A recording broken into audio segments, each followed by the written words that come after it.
Hi అండి, అందరికీ నమస్కారం. Welcome to AP news updates in Telugu. పథకాలు వచ్చేస్తున్నాయి. అసలు ఈ పథకాలు ఏమిటి? ఎవరెవరికి ఈ పథకాలు వర్తిస్తాయి? అసలు ఏపీ ప్రభుత్వం ఏ పథకాలని మనకి విడుదల చేస్తుంది అనే విషయాన్ని ఈ వీడియోలో తెలుసుకుందామండి. ముఖ్యంగా 5 పథకాలు మనకి ఏపీ ప్రభుత్వం విడుదల చేస్తున్నట్టు చెప్పారు. ఫస్ట్ది ఏప్రిల్ నుంచి మత్స్యకారులకు భరోసా. 2 మే నెలలో అన్నదాత సుఖీభవ పథకం. 3 తల్లికి వందనం. 4 మెగా డిఎస్సి నోటిఫికేషన్. 5 20 లక్షల ఉద్యోగాలు కల్పిస్తానని చెప్పి ఏపీ ప్రభుత్వం మనకి నోటిఫికేషన్ చెప్తున్నారు. సో ఇంతకన్నా మనకి వివరంగా మనం వీడియోలు తెలుసుకుందామండి.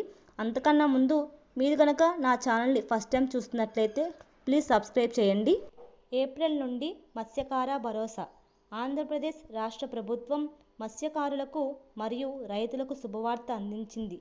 రాష్ట్ర జలవనరుల శాఖ మంత్రి నిమ్మల రామానాయుడు ప్రకటన ప్రకారం ఏప్రిల్ 2025 నుంచి మత్స్యకార భరోసా పథకం అమలు కానుంది. దీనిలో భాగంగా సముద్రంలో చేపల వేట నిషేధం సమయంలో మత్స్యకారుల జీవన భృతి కోసం 20,000 ఆర్థిక సహాయం అందజేయనున్నారు. అలాగే మే నెలలో అన్నదాత సుఖీభవ. రైతులకు ఉద్దేశించి మరో కీలక పథకం అన్నదాత సుఖీభవ మే 2025 నుంచి అమలులోకి రానుంది. ఈ పథకం కింద అర్హులైన రైతులకు ప్రతి ఏడాది 20,000 అందజేయనున్నారు. ఎన్నికల సమయంలో టీడీపీ కూటమి ఈ పథకాన్ని ప్రకటించి ఇప్పుడు ఆ హామీని నెరవేర్చేందుకు సన్నాహాలు చేస్తుంది. తల్లికి వందనం. జూన్ నెలలో విద్యా సంవత్సరం ప్రారంభానికి ముందే తల్లికి వందనం పథకాన్ని ప్రారంభించినట్లు మంత్రి నిమ్మల రామానాయుడు వెల్లడించారు.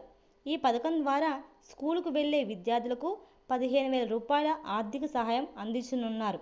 అలాగే మెగా డిఎస్సి నోటిఫికేషన్.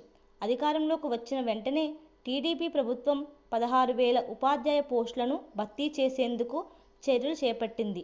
అయితే ప్రస్తుతం ఎమ్మెల్సీ ఎన్నికల కోడ్ కారణంగా ఈ ప్రక్రియ ఆలస్యమైంది. కానీ కోడ్ ముగిసిన వెంటనే మెగా డిఎస్సి నోటిఫికేషన్ విడుదల చేసి ఉపాధ్యాయుల నియామకాలను పూర్తి చేస్తానని మంత్రి స్పష్టం చేశారు. అలాగే 20 లక్షల ఉద్యోగాలు. ఆంధ్రప్రదేశ్ యువత భవిష్యత్తును దృష్టిలో ఉంచుకొని వచ్చే 5 ఏళ్లలో 20 లక్షల ఉద్యోగాలు కల్పించడమే తమ లక్ష్యమని మంత్రి నిమ్మల రామానాయుడు వెల్లడించారు.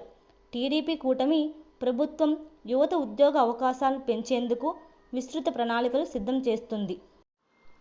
మత్స్యకార భరోసా, అన్నదాత సుఖీభవ, తల్లికి వందనం, మెగా డిఎస్సి వంటి పథకాలు రాష్ట్ర ప్రజలకు పెద్ద మేలు చేయనున్నాయి. ముఖ్యంగా మత్స్యకారులు, రైతులు, విద్యార్థులు, ఉపాధ్యాయ అభ్యర్థులకు ఈ పథకాలు ప్రత్యక్ష లబ్ధి చేకూర్చనున్నాయి. ప్రభుత్వ నిర్ణయాలు అమలులోకి వచ్చిన తర్వాత మరిన్ని వివరాలు తెలియజేస్తాం. ఫ్రెండ్స్, మీకు ఈ వీడియో కనుక నచ్చితే ప్లీజ్ తప్పకుండా ఛానల్ని సబ్స్క్రైబ్ చేయండి. అలాగే లైక్ చేయండి. మరిన్ని ఇలాంటి అప్డేట్స్ కోసం పక్కనే ఉన్న బెల్ ఐకాన్ కూడా యాక్టివేట్ చేయండి. Please thank you so much for the watching this video.